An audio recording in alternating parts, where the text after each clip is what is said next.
നിങ്ങളുടെ ജീവിതത്തിൽ പണത്തിന് ഒരു തടസ്സം പോലെ തോന്നാറുണ്ടോ? എത്ര ശ്രമിച്ചിട്ടും സാമ്പത്തികമായി ഒരു ഉയർച്ചയും ഉണ്ടാകുന്നില്ല എന്ന് തോന്നുന്നുണ്ടോ? നിങ്ങൾ കഠിനാധ്വാനം ചെയ്യുന്നുണ്ടാവാം. പക്ഷേ പണം നിങ്ങളുടെ കയ്യിൽ നിൽക്കുന്നില്ലേ? എങ്കിൽ ഈ വീഡിയോ നിങ്ങൾക്കുള്ളതാണ്. നിങ്ങളുടെ സാമ്പത്തിക വളർച്ചയെ തടയുന്ന മണി ബ്ലോക്കുകൾ എന്താണെന്നും അവയെ എങ്ങനെ തിരിച്ചറിഞ്ഞ് മാറ്റി സാമ്പത്തിക സ്വാതന്ത്ര്യം നേടാമെന്നും നമുക്ക് ഈ വീഡിയോയിൽ വിശദമായി ചർച്ച ചെയ്യാം. നിങ്ങളുടെ സാമ്പത്തിക ഭാവി മാറ്റിയെഴുതാൻ നിങ്ങൾ തയ്യാറാണോ? എങ്കിൽ നമുക്ക് വീഡിയോയിലേക്ക് പോകാം. പലപ്പോഴും നമ്മൾ അറിയാതെ നമ്മുടെ സാമ്പത്തിക വളർച്ചയെ തടസ്സപ്പെടുത്തുന്ന ചില ചിന്താഗതികളും വിശ്വാസങ്ങളുമുണ്ട്. ഇവയെയാണ് നാം മണി ബ്ലോക്കുകൾ എന്ന് പറയുന്നത്. ഇത് ബാങ്കിലെ പണമോ നിക്ഷേപങ്ങളോ അല്ല, മറിച്ച് നമ്മുടെ മനസ്സിൽ പണത്തെക്കുറിച്ചുള്ള തെറ്റായ ധാരണകളാണ്. പണം ദുഷിച്ചതാണ്, പണക്കാർ മോശക്കാരാണ്, പണം സമ്പാദിക്കുന്നത് ബുദ്ധിമുട്ടാണ്, എനിക്ക് പണമുണ്ടാക്കാൻ കഴിയില്ല തുടങ്ങിയ ചിന്തകൾ ഇതിൽപ്പെടാം. നമ്മുടെ കുട്ടിക്കാലത്തെ അനുഭവങ്ങൾ, കുടുംബത്തിൽ നിന്ന് ലഭിച്ച സാമ്പത്തിക പാഠങ്ങൾ, സമൂഹത്തിൽ നിന്ന് ലഭിച്ച സന്ദേശങ്ങൾ എന്നിവയെല്ലാം ഈ ബ്ലോക്കുകൾ രൂപപ്പെടുത്തുന്നതിൽ വലിയ പങ്കുവഹിക്കുന്നുണ്ട്. ഉദാഹരണത്തിന്, പണത്തെക്കുറിച്ച് വീട്ടിൽ എപ്പോഴും വഴക്കുകൾ കേട്ട് വളർന്ന ഒരാൾക്ക് പണം ഒരു പ്രശ്നമാണെന്ന് സബ് കോൺഷ്യസ് മൈൻഡിൽ ഉറച്ചുപോകും. മണി ബ്ലോക്കുകൾ ഉണ്ടാകുന്നതിന് പ്രധാനമായും 3 കാരണങ്ങളുണ്ട്. 1. കുട്ടിക്കാലത്തെ അനുഭവങ്ങൾ. പണത്തെക്കുറിച്ച് വീട്ടിൽ കേട്ട നെഗറ്റീവ് സംഭാഷണങ്ങൾ. നമുക്കതിന് പണമില്ല, പണം മരത്തിൽ കായ്ക്കുന്നതല്ല, കാശുള്ളവർക്ക് അഹങ്കാരമാണ് തുടങ്ങിയ പ്രസ്താവനകൾ. ദാരിദ്ര്യം അനുഭവിച്ച സാഹചര്യം. പണത്തിൻ്റെ ബുദ്ധിമുട്ടുകൾ നേരിട്ട് അറിഞ്ഞവർക്ക് പണം എപ്പോഴും കുറവായിരിക്കുമെന്നൊരു ഭയം ഉണ്ടാകാം. പണത്തെക്കുറിച്ചുള്ള മാതാപിതാക്കളുടെ കാഴ്ചപ്പാടുകൾ. പണം സമ്പാദിക്കുന്നതിനെക്കുറിച്ചുള്ള അവരുടെ സമീപനം നമ്മുടെ മനസ്സിൽ ആഴത്തിൽ പതിയും. 2. സാമൂഹികവും സാംസ്കാരികവുമായ സ്വാധീനം. പണത്തെക്കുറിച്ചുള്ള പൊതുവായ മിഥ്യാധാരണകൾ. പണം സന്തോഷം നൽകില്ല, പണം ആത്മാവിനെ നശിപ്പിക്കും തുടങ്ങിയ വിശ്വാസങ്ങൾ. സമൂഹത്തിലെ സാമ്പത്തിക അസമത്വങ്ങൾ. ഇത് പണക്കാരോടുള്ള വെറുപ്പിലേക്കോ പണം സമ്പാദിക്കുന്നത് തെറ്റാണെന്ന ചിന്തയിലേക്ക് നയിക്കാം. മതപരമോ ആത്മീയമോ ആയ കാഴ്ചപ്പാടുകൾ. ചിലർക്ക് പണവും ആത്മീയതയും ഒരുമിച്ച് കൊണ്ടുപോകാൻ കഴിയില്ല എന്നൊരു ധാരണയുണ്ടാകാം. 3. വ്യക്തിപരമായ ഭയങ്ങളും ആകുലതകളും. പണം നഷ്ടപ്പെടുമോ എന്ന ഭയം.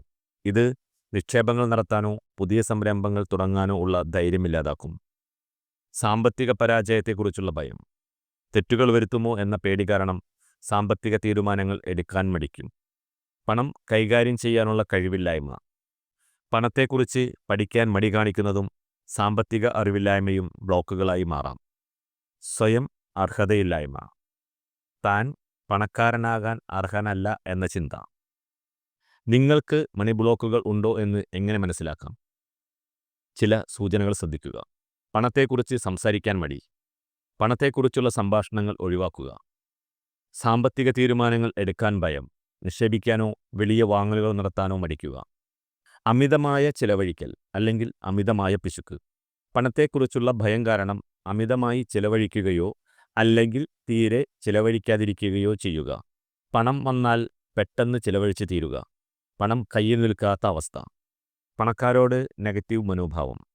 പണക്കാരെ വിമർശിക്കുകയോ അവരെക്കുറിച്ച് മോശം ചിന്തകൾ വെച്ചുപുലർത്തുകയോ ചെയ്യുക. സാമ്പത്തിക ലക്ഷ്യങ്ങൾ വയ്ക്കാൻ മടി. വലിയ സാമ്പത്തിക സ്വപ്നങ്ങളെക്കുറിച്ച് ചിന്തിക്കാൻ പോലും ഭയം. ഈ സൂചനകളിൽ ഏതെങ്കിലും നിങ്ങൾക്കുണ്ടെങ്കിൽ നിങ്ങൾക്ക് ഒരു മണി ബ്ലോക്ക് ഉണ്ടാകാൻ സാധ്യതയുണ്ട്. ഈ ബ്ലോക്കുകളെ മാറ്റിയെടുക്കാൻ ചില പ്രായോഗിക വഴികളുണ്ട്. ഇവ ഏതൊരു സാധാരണക്കാരനും അവരുടെ ജീവിതത്തിൽ പ്രാവർത്തികമാക്കാൻ കഴിയുന്നവയാണ്. നിങ്ങളുടെ മണി ബ്ലോക്കുകൾ തിരിച്ചറിയുക. നിങ്ങളുടെ കുട്ടിക്കാലത്തെ പണത്തെക്കുറിച്ചുള്ള ഓർമ്മകൾ എഴുതുക. എന്തൊക്കെയാണ് നിങ്ങൾ കേട്ടതും കണ്ടതും? പണത്തെക്കുറിച്ച് നിങ്ങൾക്ക് ഇപ്പോൾ തോന്നുന്ന ഭയങ്ങൾ, ആകുലതകൾ, നെഗറ്റീവ് ചിന്തകൾ എന്നിവ ഒരു നോട്ട്ബുക്കിൽ രേഖപ്പെടുത്തുക. നിങ്ങളുടെ മാതാപിതാക്കൾ പണത്തെ എങ്ങനെ കണ്ടു എന്ന് ഓർക്കുക. അവരുടെ ശീലങ്ങൾ നിങ്ങളെ എങ്ങനെ സ്വാധീനിച്ചു? 2. നെഗറ്റീവ് ചിന്തകളെ മാറ്റിയെഴുതുക. പണം ദുഷിച്ചതാണ് എന്ന ചിന്തയെ പണം നല്ല കാര്യങ്ങൾ ചെയ്യാൻ എന്നെ സഹായിക്കുന്ന ഒരു ഉപകരണമാണ് എന്ന് മാറ്റിയെഴുതുക. എനിക്ക് പണമുണ്ടാക്കാൻ കഴിയില്ല എന്നതിനെ എനിക്ക് പണം സമ്പാദിക്കാനും അത് വളർത്താനും കഴിയും എന്ന് മാറ്റുക. ഓരോ നെഗറ്റീവ് ചിന്തയെയും ഒരു പോസിറ്റീവ് ചിന്തയാക്കി മാറ്റിയെഴുതി ദിവസവും ആവർത്തിക്കുക. 3. പണത്തെക്കുറിച്ചുള്ള നിങ്ങളുടെ അറിവ് വർദ്ധിപ്പിക്കുക. സാമ്പത്തിക കാര്യങ്ങളെക്കുറിച്ച് പുസ്തകങ്ങൾ വായിക്കുക, യൂട്യൂബ് വീഡിയോകൾ കാണുക, കോഴ്സുകളിൽ പങ്കെടുക്കുക. ബജറ്റിംഗ്, നിക്ഷേപം, കടം കുറയ്ക്കുക തുടങ്ങിയ അടിസ്ഥാന സാമ്പത്തിക കാര്യങ്ങളെക്കുറിച്ച് പഠിക്കുക. അറിവില്ലായ്മ പലപ്പോഴും ഭയത്തിന് കാരണമാകും. 4.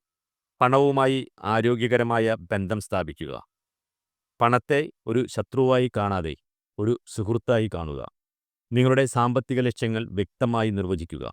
എന്തിനാണ് നിങ്ങൾക്ക് പണം വേണ്ടതെന്ന് മനസ്സിലാക്കുക. പണം വരുമ്പോൾ അതിനെ അഭിനന്ദിക്കുക, നന്ദി പറയുക, ചെറിയ തുകയാണെങ്കിൽ പോലും. 5. ചെറിയ സാമ്പത്തിക വിജയങ്ങൾ ആഘോഷിക്കുക. ഒരു ചെറിയ കടം വീട്ടിയാൽ, ഒരു ചെറിയ തുക നിക്ഷേപിച്ചാൽ അത് ആഘോഷിക്കുക. ഇത് നിങ്ങളുടെ ആത്മവിശ്വാസം വർദ്ധിപ്പിക്കും. ഓരോ വിജയവും നിങ്ങളെ അടുത്ത ഘട്ടത്തിലേക്ക് നയിക്കും. 6. കൃതജ്ഞതാ മനോഭാവം വളർത്തുക. നിങ്ങൾക്കിപ്പോൾ ഉള്ള പണത്തിനും സൗകര്യങ്ങൾക്കും നന്ദി പറയുക. ദിവസവും നിങ്ങൾ നന്ദിയുള്ള കാര്യങ്ങൾ എഴുതുക. ഇത് നിങ്ങളുടെ ചിന്താഗതിയെ പോസിറ്റീവാക്കും. 7. വിഷ്വലൈസേഷൻ. നിങ്ങൾ സാമ്പത്തികമായി വിജയിച്ചതായി സങ്കല്പിക്കുക. നിങ്ങളുടെ സാമ്പത്തിക ലക്ഷ്യങ്ങൾ നേടിയതായി മനസ്സിൽ കാണുക. എല്ലാ ദിവസവും കുറഞ്ഞത് 10 മിനിറ്റ് ഇതിനായി ചെലവഴിക്കുക. ഇത് നിങ്ങളുടെ സബ് കോൺഷ്യസ് മൈൻഡിനെ സ്വാധീനിക്കും. 8. പ്രൊഫഷണൽ സഹായം തേടുക. മണി ബ്ലോക്കുകൾ വളരെ ആഴത്തിലുള്ളതാണെങ്കിൽ ഒരു സാമ്പത്തിക ഉപദേഷ്ടാവിൻ്റെയോ ഒരു തെറാപ്പിസ്റ്റിൻ്റെയോ സഹായം തേടുന്നത് നല്ലതാണ്. 9. ചെറിയ സാമ്പത്തിക ശീലങ്ങൾ വളർത്തുക. ദിവസവും കുറഞ്ഞ തുക മാറ്റിവെക്കുക. ചെറിയ നിക്ഷേപങ്ങൾ ആരംഭിക്കുക. നിങ്ങളുടെ ചിലവുകൾ ട്രാക്ക് ചെയ്യുക. ഇതൊരു വലിയ മാറ്റത്തിന് തുടക്കമാകും. മണി ബ്ലോക്കുകൾ മാറ്റിയെടുത്താൽ മാത്രം പോരാ. സമ്പത്ത് ആകർഷിക്കാനുള്ള ചില കാര്യങ്ങൾ കൂടി ശ്രദ്ധിക്കണം. സമ്പത്ത് ഒരു ഊർജമാണ്. പണത്തെ ഒരു ഊർജമായി കാണുക. അത് കൊടുക്കുകയും വാങ്ങുകയും ചെയ്യുന്നതിലൂടെ ഒഴുകിക്കൊണ്ടിരിക്കണം. നൽകുന്നതിൽ സന്തോഷം കണ്ടെത്തുക. മറ്റുള്ളവരെ സഹായിക്കുന്നതിലൂടെയും ദാനം ചെയ്യുന്നതിലൂടെയും പണം നിങ്ങളുടെ ജീവിതത്തിലേക്ക് കൂടുതൽ ഒഴുകിയെത്തും. നിങ്ങളുടെ മൂല്യം തിരിച്ചറിയുക. നിങ്ങളുടെ കഴിവുകൾക്കും സേവനങ്ങൾക്കും അർഹമായ പ്രതിഫലം ചോദിക്കാൻ മടിക്കരുത്. അവസരങ്ങൾ കണ്ടെത്തുക. സാമ്പത്തിക വളർച്ചയ്ക്കുള്ള അവസരങ്ങൾ ചുറ്റുമുണ്ട്. അവയെ തിരിച്ചറിയാനും ഉപയോഗിക്കാനും ശ്രമിക്കുക. തുടർച്ചയായ പഠനം. സാമ്പത്തിക ലോകം മാറിക്കൊണ്ടിരിക്കുന്നു. പുതിയ അറിവുകൾ നേടാനും സ്വയം അപ്ഡേറ്റ് ചെയ്യാനും ശ്രമിക്കുക. ഓർക്കുക, മണി ബ്ലോക്കുകൾ എന്നത് ഒരു രാത്രി കൊണ്ട് മാറുന്ന ഒന്നല്ല. ഇത് ഒരു യാത്രയാണ്. ക്ഷമയും സ്ഥിരതയും ആവശ്യമാണ്. നിങ്ങളുടെ ചിന്താഗതി മാറ്റുന്നതിലൂടെ, പണത്തെക്കുറിച്ചുള്ള നിങ്ങളുടെ കാഴ്ചപ്പാട് മാറ്റുന്നതിലൂടെ നിങ്ങൾക്ക് സാമ്പത്തിക സ്വാതന്ത്ര്യം നേടാൻ കഴിയും. നിങ്ങൾ ഇതിന് അർഹനാണ്. നിങ്ങളുടെ സാമ്പത്തിക യാത്രയിൽ ഈ വീഡിയോ നിങ്ങളുടെ എല്ലാ വിജയങ്ങൾക്കും കാരണമാകും എന്ന് വിശ്വസിക്കുന്നു. എല്ലാ വിജയങ്ങളും നേരുന്നു. നന്ദി.